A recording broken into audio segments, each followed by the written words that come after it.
Do you live your life in quiet desperation, just feeling that you're not good enough? That no matter what you do, how hard you try, you always feel that you're not quite up to par with other people. If you look at other people enviously and think that somehow they've got it made and you don't understand what it is about you that just doesn't measure up. Now, I'm not talking about the temporary times when we don't feel good about ourselves.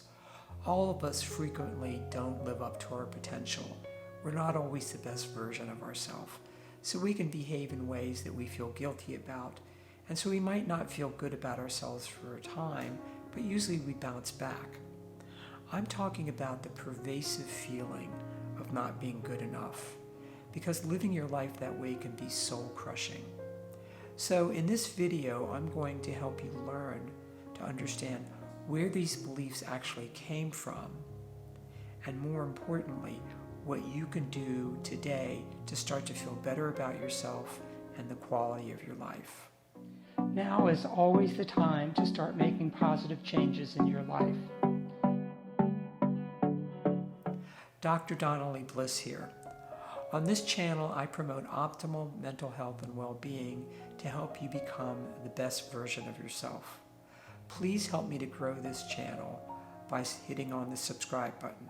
One of the most important things to understand about how we feel about ourselves is that this is the result of learned behavior. Infants aren't born with an innate sense of being inadequate. They're actually born to be creative and problem solving. Infants learn how to walk and talk before they even understand they're a person. They're driven by joy and accomplishment and problem solving. They don't have a self-esteem problem because they don't really have self-esteem. There's a biological blueprint that drives them to learn to do these amazing accomplishments, the development of language, becoming mobile. And in doing that, they naturally feel good about themselves. What happens, I think, is that as infants and small children and we learn how to talk, we learn more about ourselves and identify as being a distinct person, but we learn about other people and relationships with them, especially adults. And so what happens is we become very susceptible to the input of adults.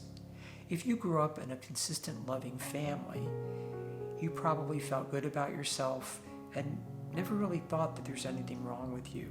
You got lots of validation and support, and you generally felt that you were worthwhile and you were loved. If you grew up in an alcoholic or a dysfunctional family, you had a very different reality.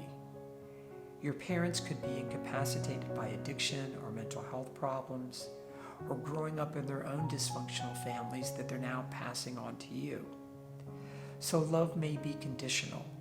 You may feel that you're being blamed for things that weren't your fault. You may even feel overly responsible for the problem of your parents. So what happens is adults in these kind of families can unwittingly project their insecurities onto their children, and children absorb those inputs like a sponge. And so children start growing up developing a sense that they're not quite good enough. And that really is more because as children, we're absolutely dependent on the validation and support of adults to survive. So children are wired to be open and receptive to what adults say. And so if adults are giving them positive, affirming messages, children take that in, and that's how they develop a core of feeling worthwhile, lovable, and that they belong. But in the dysfunctional families, many of the clients I work with, they didn't really get that, or they didn't get it on a consistent basis. And so they talk about living their life like they're walking on eggshells, and they never knew what to expect. And what ends up happening over time is children develop a very distorted sense of themselves and start developing these core beliefs that they're not good enough, they're not lovable, they don't belong, and they don't matter. So one of the tragic aspects of growing up in this family is you end up trying to find some way of having control. As a child, you're dependent on the adults in your life. You're actually powerless. Yet children need to have some sense of being in control. And so what they end up doing is looking at not the problems in their parents, because that's too threatening, is children end up turning on themselves.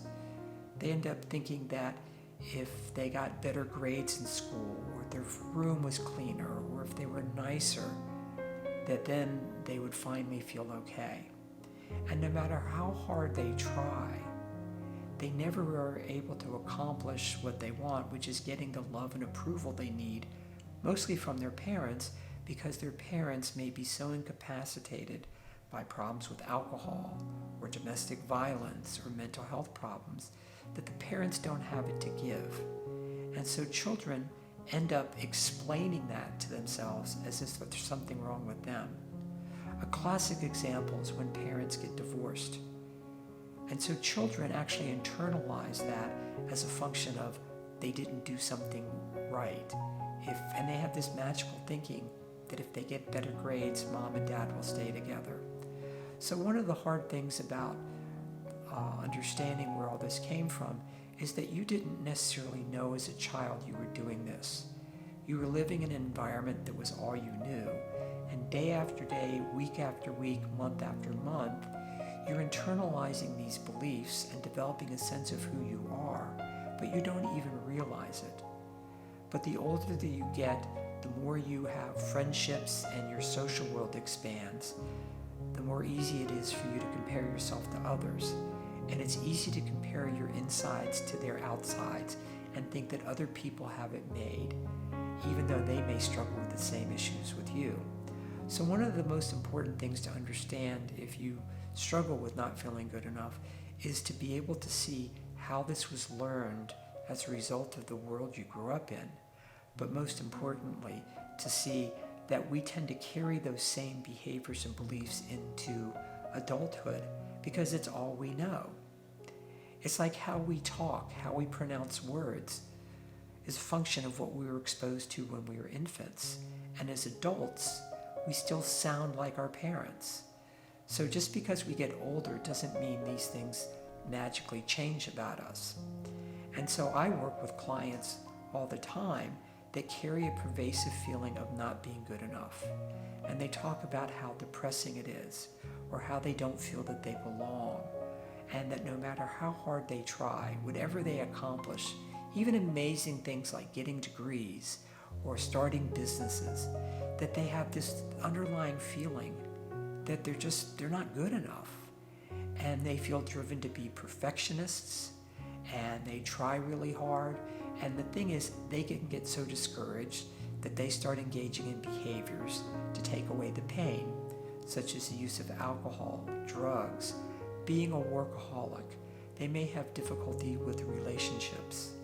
And so one of the things that's important to see is that these core beliefs create the reality that we're living in, but we don't really realize it's our reality. So it's just operating almost on autopilot.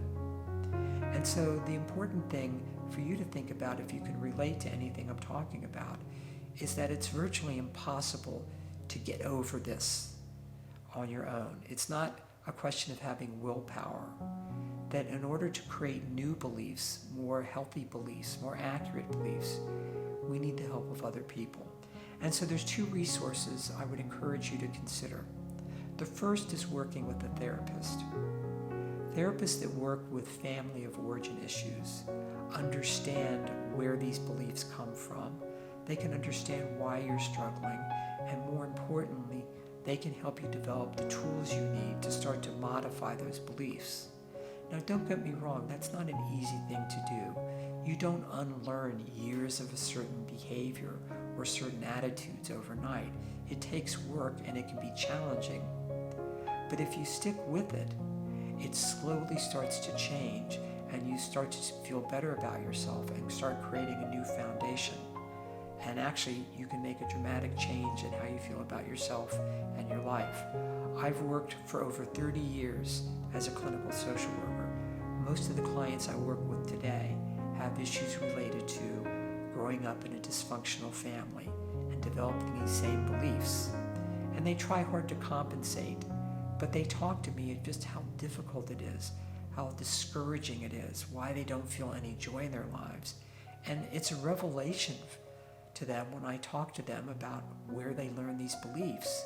And many of them start crying because they've always felt there's something wrong with them, and they never really thought for a moment that the problem was these were just learned beliefs that they've never questioned.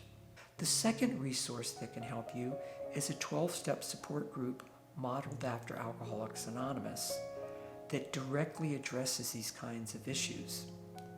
Adult children of alcoholics and dysfunctional families started in the late 1970s, and many of the people that got involved in that program were involved in Al-Anon, which is a support group for family and friends of alcoholics, but also in AA. And they realized that even though they may be sober, that they were still struggling with not feeling good about themselves. And there was this growing recognition that they learned this growing up in a dysfunctional family. So adult children of alcoholics and dysfunctional family provides a source of social support where you can learn more about yourself by looking at how other people struggle with the same issues. You get support. You're not going to be judged. For clients that I encourage to attend ACA and try to go to some meetings, they talk about how they start feeling hope for the first time, that they realize they're not alone because they can clearly see in other people that they're not bad people, that they're struggling as a result of growing up in an alcoholic or dysfunctional family, and that even though they're adults, that there's still hope for them, but they need to work on it. So I'll put a link to the website in the description. I strongly encourage you to check it out. I've worked with so many clients and have seen them make major transformations in their life by getting involved with therapy and ACA, which is a wonderful combination. Thank you for watching this video. I hope you found it helpful and inspiring. I encourage you to check out resources that I've listed in the description because I think you'll find them to be very helpful. Please click on the subscribe button so that you'll be notified when I release new videos that promote optimal mental health and well-being. I've included links for other videos you might find helpful. If there are certain topics that you would like me to make a video about, please let me know in the comments. I'm always interested in providing information that can help other people to feel better about themselves. Finally, remember now is always the time to start making positive changes in your life. I'll see you next time.